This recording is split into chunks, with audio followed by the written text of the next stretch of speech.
लेकिन मकरध्वज को उनका पुत्र कहा जाता है। यह कथा उसी मकरध्वज की है। वाल्मीकि रामायण के अनुसार लंका की आग को बुझाने के लिए समुद्र में छलांग लगाई तो उनके शरीर से पसीने के एक बड़ी सी बूंद समुद्र में गिर पड़ी। उस समय एक बड़ी मछली ने भोजन समझ वह बूंद निगल ली। उसके उदर में जाकर वह बूंद एक शरीर में बदल गई। एक दिन पाताल के असुरराज अहिरावण के सेवकों ने उस मछली को पकड़ लिया। जब वे उसका पेट चीर रहे थे तो उसमें से वानर की आकृति का एक मनुष्य निकला। वे उसे अहिरावण के पास ले गए। अहिरावण ने उसे पातालपुरी का रक्षक नियुक्त कर दिया। जब राम रावण युद्ध हो रहा था तब रावण की आज्ञानुसार अहिरावण रामलक्ष्मण का अपहरण कर उन्हें पातालपुरी ले गया। उनके अपहरण से वानर सेना भयभीत व शोकाकुल हो गई। लेकिन विभीषण ने यह भेद हनुमान के समक्ष प्रकट कर दिया। तब रामलक्ष्मण की सहायता के लिए हनुमान जी पातालपुरी पहुंचे। जब उन्होंने पाताल के द्वार पर एक वानर को देखा तो वे आश्चर्यचकित हो गए।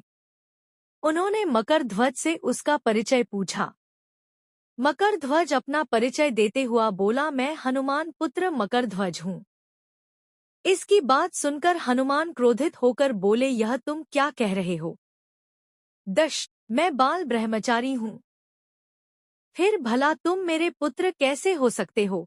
हनुमान का परिचय पाते ही मकरध्वज उनके चरणों में गिर गया और उन्हें प्रणाम कर अपनी उत्पत्ति की कथा सुनाई। हनुमान जी ने भी मान लिया कि वह उनका ही पुत्र है।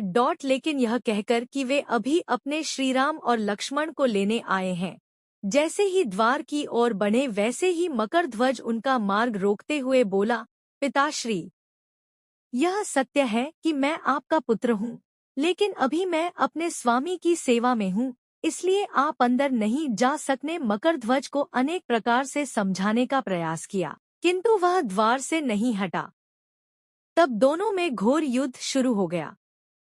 देखते ही देखते हनुमान जी उसे अपनी पूंछ में बांधकर पाताल में प्रवेश कर गए। हनुमान सीधे देवी मंदिर में पहुंचे जहां अहिरावण रामलक्ष्मण की बलि देने वाला था।